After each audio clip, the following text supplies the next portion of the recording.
aménagement et environnement. Mais avant de vous le lire, je vais demander à Madame Thieblin, puisque c'est elle qui va prendre progressivement les dossiers environnement en main, de nous donner un petit compte-rendu pour faire suite, je vous disais tout à l'heure, nous allions parler, pour faire suite à l'étude diagnostique des réseaux, donc vous êtes penché sur le dossier. Allez-y. Donc justement, par rapport au dernier conseil municipal, j'ai fait un petit point. Donc en fait, il y a 189 branchements individuels qui ont été contrôlés sur la commune. Il y en a 164 qui sont conformes. Il y en a 25 qui étaient non conformes.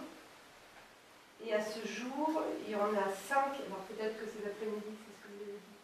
Oui, enfin, le branchement en question, il est conforme.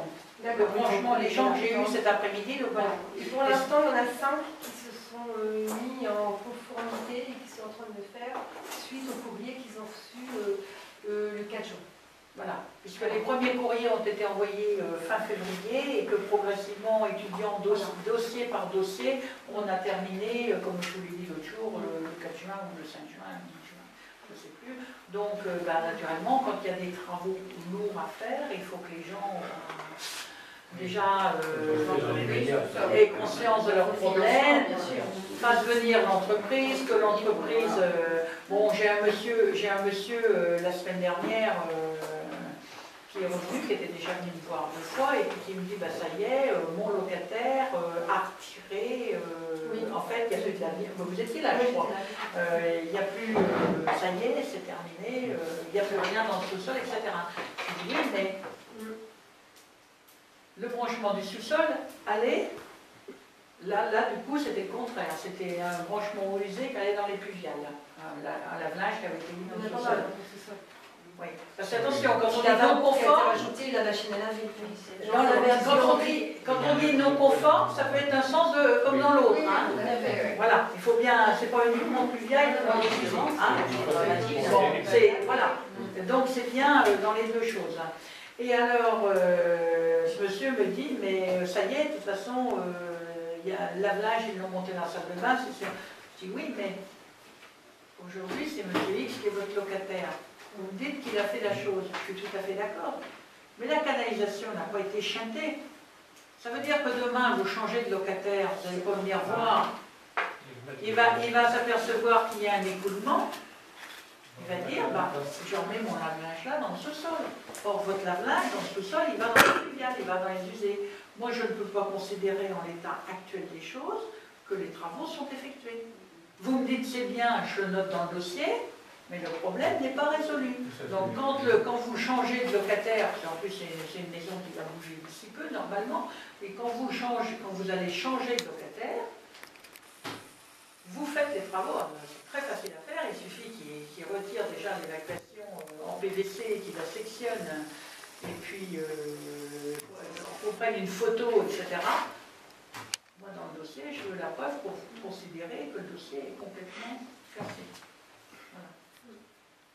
Est-ce qu'il y a un délai pour la mise en conformité? Absolument aucun, nous n'avons pas de pouvoir sur la question.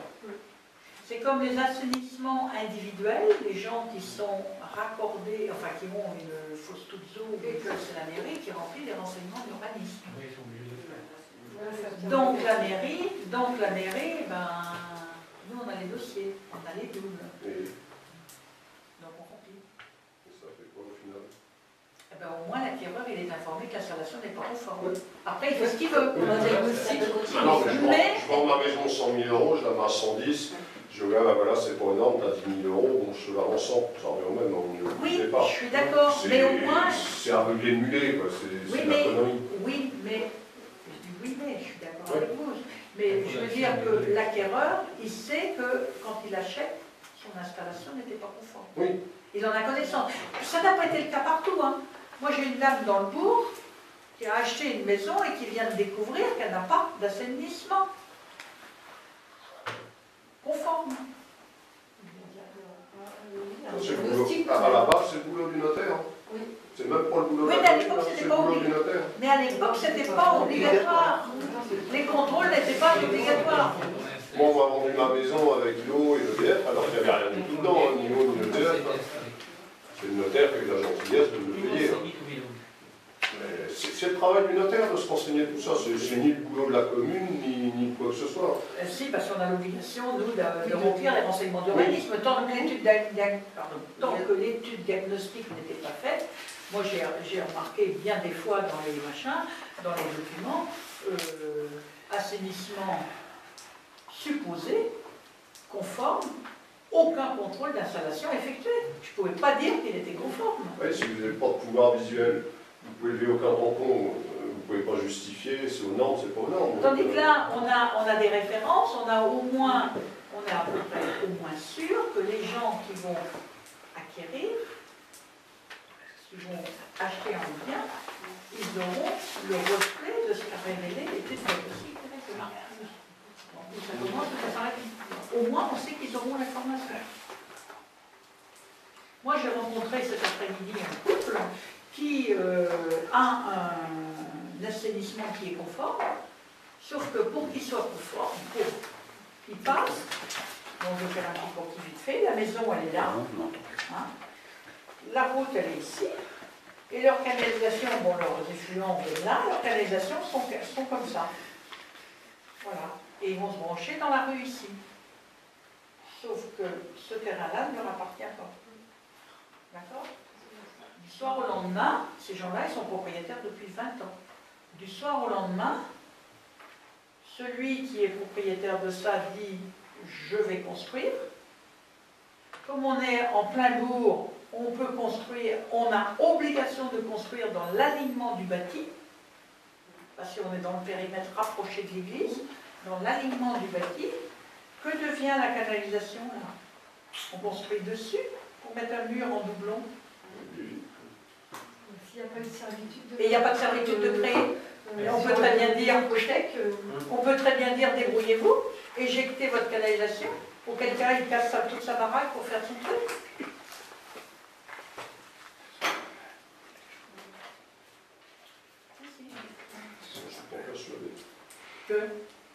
Qu'on a le droit de supprimer. Ça, celui qui achète le terrain, de prouver que la canalisation a été faite récemment.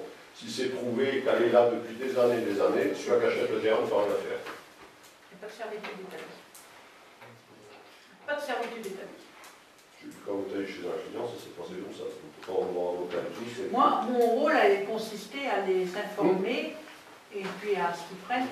Oui, il faut toujours être informé de ce qu'ils Voilà, prennent. parce que ça peut être aujourd'hui pour eux, ça peut être demain s'ils vendent. Moi, s'ils vendent, j'aurais dit très gentiment, on a eu un très bel échange là, j'aurais dit, moi je veux absolument que vous soyez conscients que, il dit oui c'est vrai, il dit j'ai eu un accord verbal, mais j'ai jamais eu de papier. Et demain, il dit demain vous vendez votre maison, moi je fais du service aujourd'hui, RPQS, c'est ce qu'on a voté, ce que je vous avais présenté. De l'assainissement collectif de la commune de Saint-Germain-de-la-Cour. Ce document que vous avez établi le 5 juin 2014 et fait approuver le 18 juin 2014 par délibération du conseil municipal mentionne que la station d'épuration ne permet plus d'épurer correctement les eaux usées de la commune et que son remplacement est nécessaire. C'est ce que disait le SATEMA, il faut faire autrement que de le réécrire. Par arrêté du 30 mai 2013, vous avez autorisé le déversement d'eau usée autre que domestique dans le système de collecte de Saint-Germain-de-la-Coudre, ce dont l'installation de l'aglinage n'est pas susceptible d'en assurer le traitement de manière satisfaisante. Alors, monsieur, je vais vous dire ce que c'est que ce déversement, c'est tout simplement l'autorisation qui a été donnée à la demande de monsieur le sous-préfet et à la demande des services déjà de la DDT. C'est Technigraphique qui a un système de rinçage de plaques offset.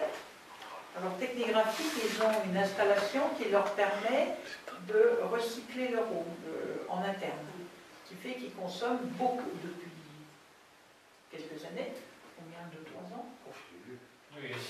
En interne, en jetant beaucoup moins. Là, il a amélioré, mais disons, oui, mais il y a déjà plus de 20 ans que ça existe. Ah oui, non, mais les travaux qu'ils ont fait, les derniers qu'ils ont fait, ça fait 2-3 ans. Et donc, alors, je vais vous dire, je vais faire une toute petite aparté, on reviendra sur ce courrier. le 1er août 2013, le sous-préfet écrivait ceci. Je prends note de votre arrêté transmis à mes services concernant la convention de rejet des eaux de rinçage des plaques d'imprimerie de l'entreprise technigraphique. Cet arrêté régularise une situation existante depuis 2006, d'après les constats, même bien avant, d'après les constats des services et constitue normalement une amélioration des prescriptions de l'arrêté ICPE. Alors ICPE, ça veut dire installation classée protection de l'environnement de l'entreprise. La bonne démarche de la collecte de ces effluents est cependant annihilée par les résultats de votre station, dont le sous-dimensionnement est constamment observé et noté, tant en charge qu'en capacité hydraulique, depuis 2005. Je me dois alors de vous rappeler que l'objet d'une station d'épuration communale est le traitement des eaux usées domestiques et que l'acceptation d'eau d'une autre origine ne doit pas conduire à la dégradation du traitement. Donc, d'un côté, on nous demandait absolument de régulariser ce qui arrivait à la station, et puis maintenant, on nous dit les eaux usées, de toute façon, votre station n'est pas aux normes, et en plus, vous avez ces eaux-là, donc il faut envisager autre chose. Alors, je reprends la lettre. Monsieur le sous-préfet de Mortagne vous a d'ailleurs appelé par courrier en date du 23 juillet 2013, donc reçu le 1er août, que l'objet d'une station d'épuration communale est le traitement des eaux usées domestiques et que l'acceptation d'eau d'une autre origine ne doit pas conduire à la dégradation du traitement, ce qu'on savait déjà.